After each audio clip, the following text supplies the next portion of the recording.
Ladies and gentlemen, you're watching ECLECTICKA. How you guys doing? I'm Michael Seven Michael, and we've got Sensei Vegan, and we've got Michael the Knight. How you guys doing today? I'm good, man. I think it's the Golden Knight, though, right? Is it the Golden Knight? He said it right. He got it. It's the Knight, right? Or the Knight? The night. I like night. I like night actually. Okay. Get it together, sir. Like Knight Rider. So, a lot going on this week, especially for Star Wars fans, knowing at the end of the week we will have a new installment with the from The Force Awakens. Now it's The Last Jedi. You guys ready for it? Dude, I'm ready, but I'm like a little bit uncertain about the movie, man. As far as, are they going to kill Luke off? That's a big thing. Like, I'm going to kill Luke Skywalker. I'm like, do you really need to kill Luke, man? I don't think so. But anyway, I don't know. I want to see it, but I'm just kind of curious to where the writing is going. That's my biggest fear. Uh-huh. Because after watching the interviews with Mark Hamill, some of the stuff, he don't seem too confident in writing in the movie, man. I'm like, I don't know. It's giving me butterflies in my little belly. So I don't know.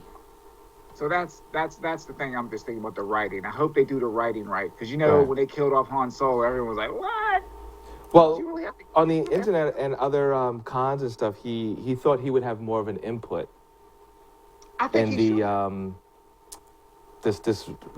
you can't even say it's a reboot because they're actually moving forward, but he thought he would have more input, and he doesn't have any at all. In fact, he didn't even say anything from Force Awakens, so he was a little upset about that, allegedly.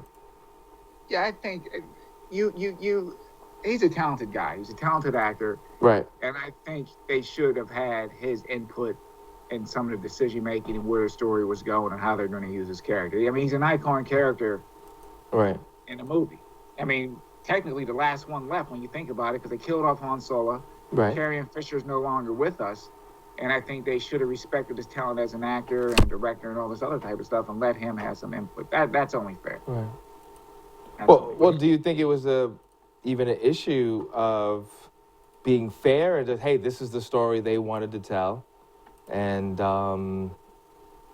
he had other things going on in his mind, and I don't know. I mean, Disney has their way of wanting to do things. Yeah, but just because they have their own way doesn't make it right. Oh, And definitely not. Definitely. And it's like we've seen with so many movies. I mean, look at what's going on in DC. Okay. You know, they're mixing and matching directors and writers, and they can't get it right. And it's like, what you guys doing, man? So I don't know. But do you think he should have had a bigger role in that one, or it would have distracted from building up Ren and building up the other? Excuse me, Finn and Ren and Finn. What are you talking about, the last movie? Yeah, I mean, because then it would be the Luke movie rather than these new characters they tried to introduce. Well, not. I mean, if you look at the last movie, they just showed him. He didn't say anything. At least give him some lines, man.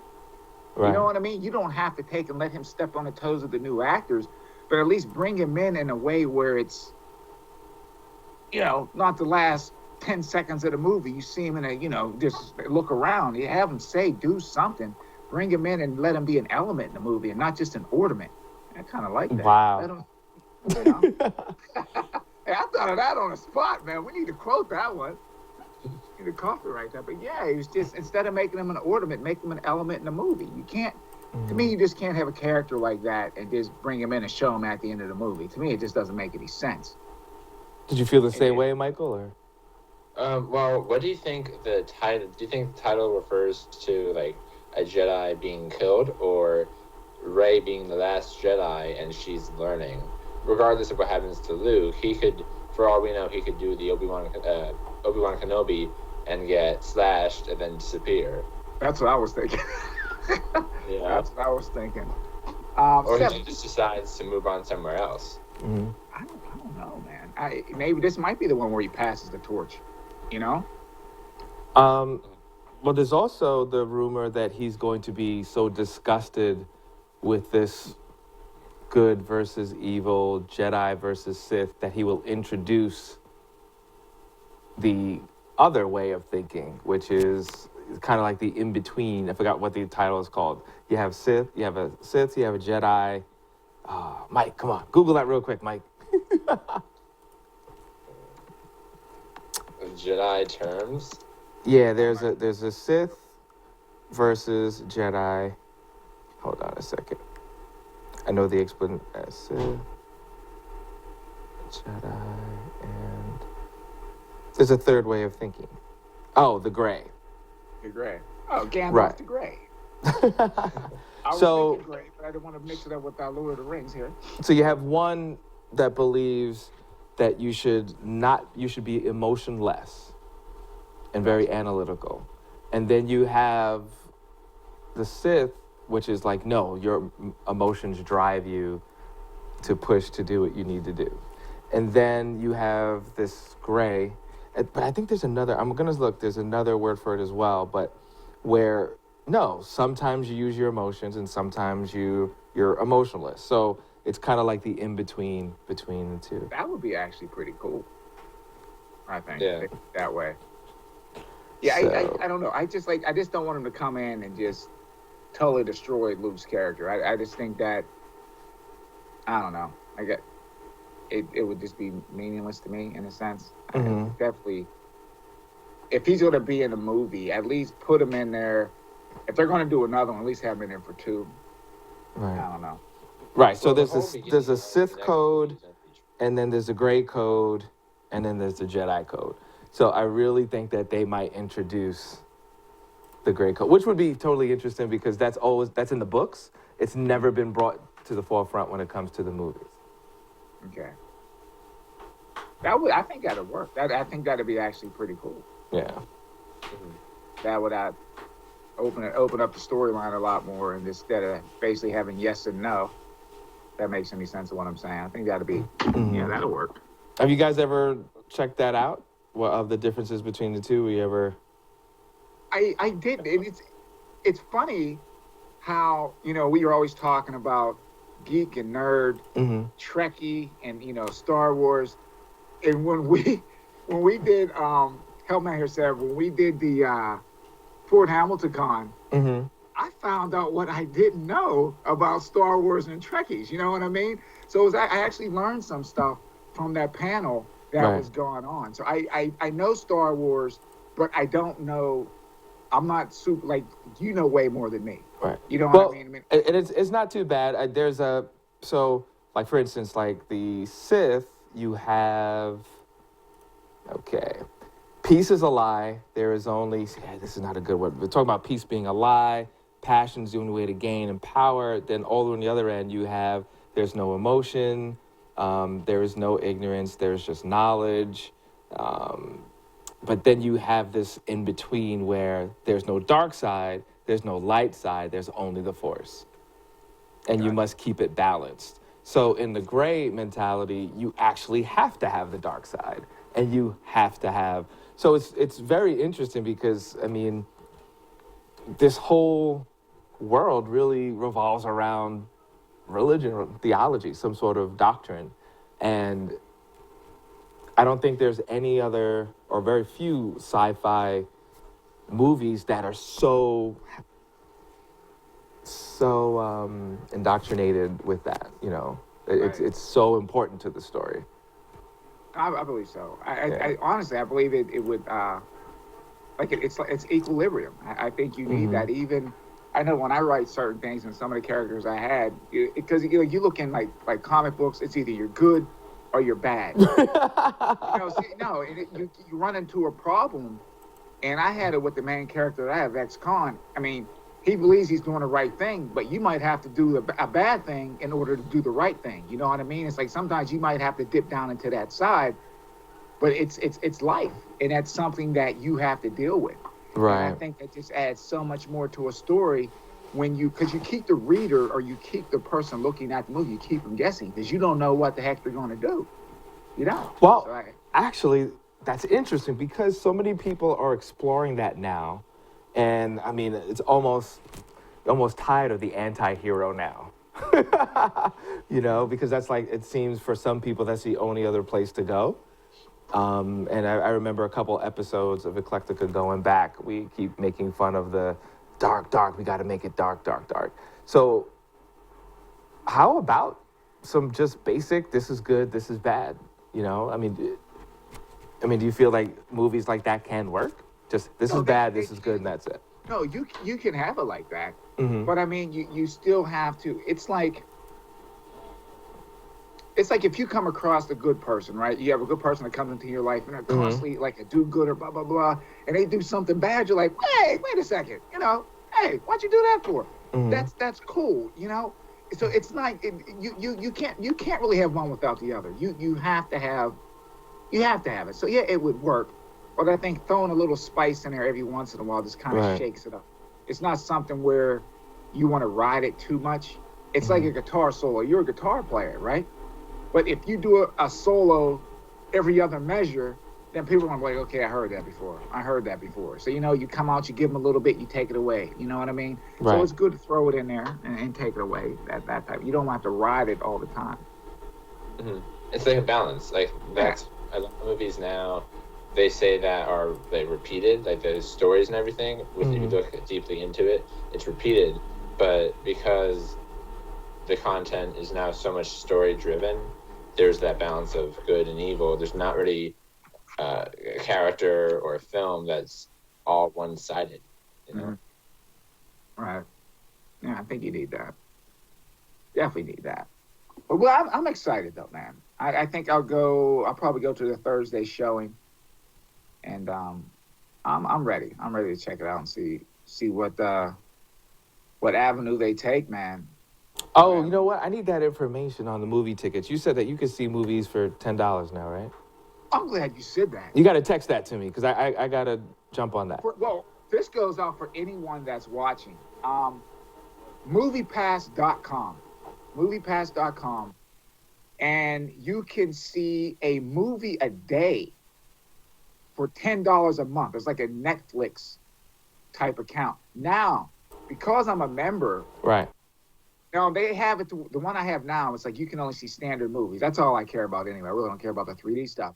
But they have one now. If you're already a member, you can pay $6.75 a month, and you can see any movie you want. So you can see 3D movies or anything for $6.75 a month, a movie a day, 30 movies a month for $6. And movies in New York City are gone for $16.92. You said it's MoviePass.com. All right, ladies and gentlemen, you heard it here first on Eclectica. That's the hookup.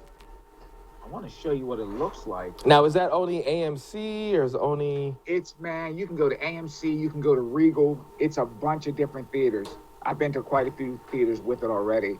Oh, These are the ones that I go to. Yeah, I've been to AMC, you know, I've been to the Lowe's, I've been to the Regal with it. No problems. The only thing is you have to get to the movie theater and you check in. You have to check in at the movie theater. There's an app that goes with it. As the movie times, you check in what movie you want to see.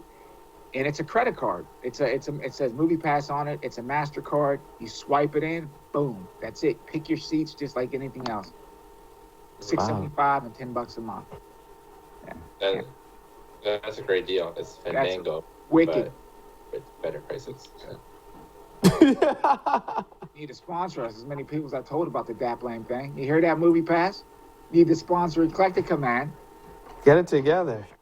I'm signing up tonight. Dun, dun, dun, dun, dun, Step away and actually show you what it looks like, but we're filming right now.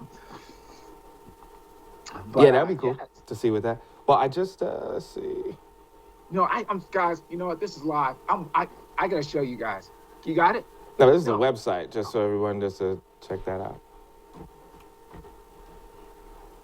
So, Michael, when are you gonna see The Last Jedi? When are you gonna check that out? I'm gonna see it a couple times because I'm bringing my younger cousin to go see it. Okay. And his friends. And then on the 17th or 18th, my buddy who's like a big Star Wars fanatic, we're going to go see it together and dress up. So it'll be fun. There we go. This is what it looks like. I'm gonna cover up my number. That's what it is. It's a regular like MasterCard credit card. And, oh wow. Yeah. So you see one movie a month, you're saving money. And we see and it's one account per person, right? Yeah, it's like one account, and it works off your phone, so you can only do one account per person. Okay, Yeah, Mhm. there it is right here. that's cool. You Awesome. see that? You pass. So Very now interesting. with the Aaron, any predictions as far as As will far this as be amazing? Will it be all right? Will it be because a lot of mixed fan responses from Rogue One, and there were mixed fan responses from The Last Jedi actually. More I'm more going in positive than with no negative, but expectations. I'm hmm? going in with no expectations at all. Okay, And I learned that from watching, the Marvel movies and the DC stuff. It's just like I'm just going in there and seeing a movie. I hmm. don't want to get myself so hyped up that you come out, you're like, ah, man, like you just got punched in the throat. Mhm. I think it's gonna be good. It's gonna be overhyped, but it's gonna be good. Because the other ones are pretty good anyway. So Right. maybe. I saw Rogue One again last night actually, and it wasn't as bad as from Dude, I seeing it the love first Rogue time. One. But I Same thing remember as me. when I fell asleep and I realized why. Oh man, I didn't fall asleep. I only saw that one time though. Yeah. Bro, I didn't. I only watched it once. I might actually watch it again. The I'm actually last forward. 3 minutes of that were like spot on awesome. With Darth Vader. Yeah, that was Yeah. that was ridiculous. That was cool right there. That could have been the I whole think movie. The Force Awakens, like when I was watching the trailers and everything, the part that did it for me when I saw Donnie Yen in it, man, I was like, it's about effing time. I went crazy. Right. So I really thought Donnie Yen's character, I like that. That was actually, I'm a Donnie Yen fan. Mm-hmm. I need to put Donnie Yen in more movies. Which one was Donnie in? Donnie Yen was the blind Jedi. He kept going off the faith. Remember? Yeah. Oh, yeah. Like him. Watch that. That was awesome. They had a great mix in that movie. They Yeah. really established some new characters, new environments, new for all the things that were similar to the first Star Wars movie. Mm-hmm. They did a lot of things different in Right. Force Awakens. Right. Yeah. I don't like I said, I'm going with no expectations. I don't think they can mess it up. I mean, there's always going to be stuff in movies that you're going to disagree with. That's just how it is. Especially we're all writers and creators. So Right. just like if we write something, they're not going to agree with how we do everything. Right. But I think overall, Yeah, but how do you not take advantage of having a solid actor like Forrest Whitaker and give him such terrible dialogue? I don't understand how that. I really don't understand how that happens. It would be like if let's just say, I'm just throwing a name out there because I was just watching some stuff on him recently. Denzel, right? You're doing a role with him. Mm-hmm. It seems like you would sit down with the actor. This is your dialogue. What do you like about it? What you don't like about it? You understand what I'm trying to say? And you work with that actor to take and bring out the best of the writing and the actor. I don't see anything wrong with that. I think as a writer, you have to get to the point where you have to trust the people you're working with. You know what I mean? You have to trust them and be like, hey, this would sound better if you did it this way or you wrote it this way. You got to be able to open that up a little bit. And I think some people are just so anal and conceited. I know that sounds bad to say that. No, I wrote it this way. It has to be. Certain times you have to stand on it, but other times you need to open up the door and listen to some other creative people if you want your stuff to really pop creatively. That's my thinking anyway. Mm-hmm. It would have been cool to see Denzel or Forrest or anybody else of that caliber have their own intake on the character. Yeah. Have them go with their direction too. They would have pointed out things that the writers didn't see. Mm-hmm. Well, yeah, Denzel's not in that movie, but that would be interesting to see someone of just to see what he would do with it. Yeah, that would be interesting. And I think the reason why I said that, I know, and I'm not just trying to plug my stuff, but when I was working on Internal Fury, when I first started the books, it was like, no, this is how it has to be, and this is how I want it. But as I worked with the different artists, you start seeing their vision as well. And working with Charles Yugas was, like I said, was just awesome because it was like he would take and storyboard the stuff, and he'd be like, hey, man, it would look better if we did it this way because once you see it storyboarded in the pictures, what you're writing sometimes doesn't coincide with the picture. You understand? Once you see it visually. And I was like, yeah, dude, I'll change up this and I'll change up that. So it just makes your stuff so much stronger. But you have to throw your ego out the window and be able to take self-criticism. Not that it's a bad thing. You understand what I mean? But you have to be Right. able, so you grow as an artist, man. Mm-hmm. As you grow as an artist. Yeah. Mm-hmm. Without criticism, you're not going to grow into a successful person, whatever field. It Yeah. takes a lot of time, it takes a lot of skill, it takes a lot of energy, and it's just a lot of redoing, rewriting, or going back to the grindstone of the work. Mm-hmm. I mean, that's all it takes a lot of times from somebody. Like you could see something, and Sev could say something, and be like one word, bam, yeah, that's all we needed. Just like one word, one phrase, just to send the scene or the writing into a totally better direction than where it was going. You know what I mean? That's all it takes. But we're not these guys yet. So we'll just have to wait and see what happens on Thursday. Hopefully it all pans out. I mean, it should. They had more than enough time, and there's a lot of pressure because, we have to lose Leia, just because Carrie Fisher passed away. So, Right. I think she was supposed to be in it till the end. So it's interesting what they had to turn around. Yeah. From that. Wow. Yeah. I mean, I never even contemplated, Charles, that they might get rid of Luke in this one. I tell you what'd be wicked. I don't know if they would do it, Mm-hmm. but I believe he's still there. That'd be cool if Billy D actually made a cameo as Lando. I think that'd be freaking cool. Oh. Do we know what happened to Lando last? Where did we see him? He didn't die. He didn't die. No, he lasted till the end. Yeah, so I think that'd be actually pretty wicked to have him kind of, because his boy got killed off. Mm-hmm. It would be cool to actually bring him in and have him do something. Yeah, he would try to avenge him just because Yeah. of right. And this is a good. Actually, you know what? He has to be in this one because they're coming out with Solo.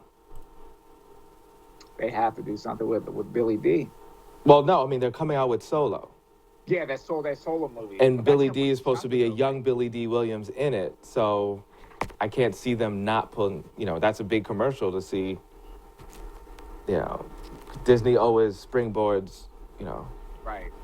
So That yeah, I'm just curious to see what they do with this thing. Really am. So do you guys know what other prequels they're supposed to put into us? Like after Solo, what's supposed to happen after that? weren't they talking about a Boba Fett?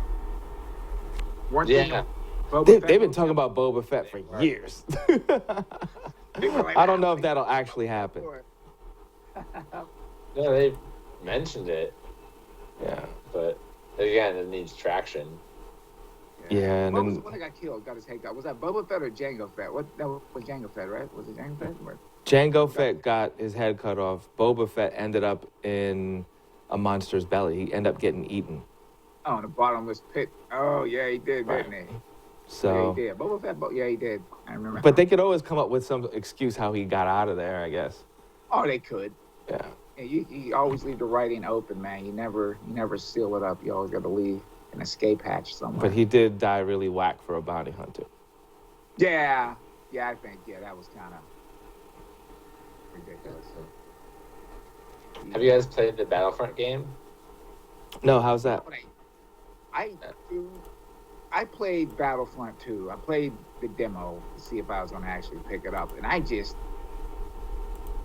it was chaos to me. It felt like I'm just running around doing absolutely nothing, man. And I don't know what's going on, because it's almost like these games aren't complete when you're playing them, because that's actually a good segue into this freaking thing. They're in all kind of hot water right now in the Battlefront game due to those microtransactions and being accused of being nothing but a like gambling for kids as far as with these microtransactions. And they're in a lot of hot water right now. EA is anyway, and they could actually maybe lose the license of Star Wars because it's their stock and everything has dropped down.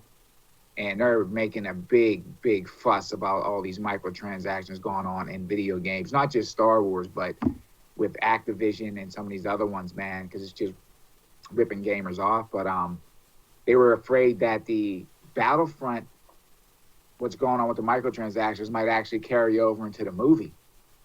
So Disney was like, EA, I think they had to pull the microtransactions out the game for right now because they're afraid that it might actually carry over and mess up the opening for the movie. So that's kind of scary, man. But the pot's been boiling for a number of years over that kind of crap anyway.